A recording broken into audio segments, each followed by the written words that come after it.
Welcome to Chuti Cootie Stories!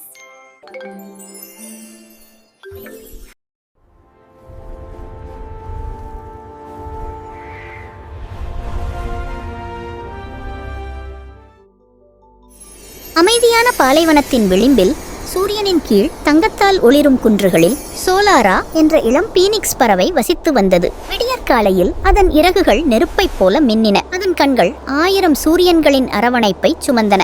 ஆனால் பழைய கதைகளில் வரும் பீனிக்ஸ் பறவைகளைப் போலல்லாமல் சோலாரா ஒரு கனமான ரகசியத்தை சுமந்தது. மறுபிறவியின் நெருப்புக்கு அவள் பயந்தாள். எரிந்து சாம்பலாகி புதிதாக எழும் நேரம் வந்தபோது அவள் தயங்கினாள். அவள் தன் இறக்கைகளை மடக்கி, நான் திரும்பி வராவிட்டால் என்ன செய்வது? நெருப்பு என்னை என்றென்றும் எடுத்துச் சென்றால் என்ன செய்வது என்று கிசுகிசுத்தாள். எனவே சோலாரா நட்சத்திரவானத்தின் கீழ் நடுங்கிக் கொண்டு தனக்குள் தைரியத்தின் நெருப்பு மங்குவதை பார்த்து கொண்டிருந்தாள். ஒரு இரவு அவள் குன்றுகளுக்கு அருகில் ஓய்வெடுக்கும் போது ஒரு சிறு குழந்தை அருகில் அலைந்து தெரிந்தது. அந்த குழந்தையின் பெயர் லியோரா. அவளுடைய விளக்கு முடிவில்லா இருளில் மங்கலாக ஒளிர்ந்தது. அவள் சோலாராவை அகன்ற கண்களுடன் பார்த்து, ஏன் அழகான பறவை, நீ இவ்வளவு சோகமாக தெரிகிறாய் என்று கிசுகிசுத்தாள். ஏனென்றால் நான் முடிவுக்கு பயப்படுகிறேன். முடிவுகள்தான் மீண்டும் தொடங்குவதற்கான வழி என்றாலும் சோலாரா தலை குனிந்து சொன்னாள். லியோரா சிறிது நேரம் யோசித்துவிட்டு மணலில் மண்டியிட்டாள். நெருப்பிலிருந்து மீதமிருந்த ஒரு கைப்பிடி சாம்பலை எடுத்து அதை மெதுவாக தன் விரல்கள் வழியாக விழவிட்டாள். பார்த்தாயா,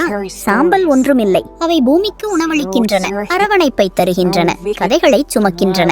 ஒருவேளை உங்கள் நெருப்பு முடிவாக இருக்காது, அடுத்த பக்கம் மட்டுமே. அவள் வார்த்தைகள் சோலாராவின் இதயத்தில் ஆழமாக ஏதோ ஒன்றை தூண்டின. ஆனாலும் பயம் இறுக்கமாக பற்றி கொண்டது. அன்றிரவு நிலவு கீழே சாய்ந்த போது சோலாரா ஒளிரும் ஆவிகளை கனவு கண்டாள். சாம்பல் ஆவிகள், தன்னை சுற்றி நடனமாடும் சிறிய மினுமினுப்பு உயிரினங்கள். அவர்கள், நாங்கள் உங்கள் நினைவுகள், உங்கள் பலம், உங்கள் பாடல். நாங்கள் உங்களை விட்டு வெளியேற மாட்டோம். எழுந்திருங்கள், நாங்கள் உங்களுடன் எழுகிறோம் என்று கிசுகிசுத்தனர். விடியல் நெருங்கிய போது பாலைவன வானம் ஆரஞ்சு மற்றும் இளஞ்சிவப்பு நிறத்தில் பிரகாசமாக மாறியது. சூரிய உதய காவலர்கள், ஒளியின் வலிமை மிக்க மனிதர்கள் அடிவானத்தில் தோன்றினர். அவர்களின் குரல்கள் இடி போல உருண்டன, ஆனால் காற்றைப் போல மென்மையாக உணர்ந்தன. நெருப்பை நம்புங்கள் சோலாரா, சுழற்சியை நம்புங்கள், உங்களை நம்புங்கள். சோலாராவின் மார்பு பகுதி எரிந்தது. பயத்தால் அல்ல, புதிய அரவணைப்புடன். அவள் மீண்டும் ஒரு முறை லியோராவை பார்த்தாள். அவள் தன் விளக்குடன் சிரித்துக் கொண்டிருந்தாள். நீ விழுந்தாலும் எழுவாய் என லியோரா கிசுகிசுத்தாள்.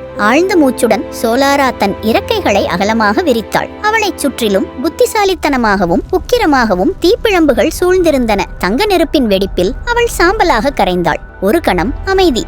பின்னர் சாம்பலில் இருந்து சோலாரா மீண்டும் எழுந்தாள். எப்போதும் இல்லாத அளவுக்கு பிரகாசமாக, புதிதாக பிறந்த சூரியனைப் போல இறகுகள் பிரகாசித்தன. அவள் வானத்தில் உயர்ந்தாள். அவளுடைய அழுகை தைரியத்துடனும் நம்பிக்கையுடனும் எதிரொலித்தது. கீழே லியோரா, புதிய தொடக்கங்கள் எப்போதும் சாத்தியம், முடிவுகளுக்கு பிறகும் கூட என்று மெதுவாக கிசுகிசுத்தாள்.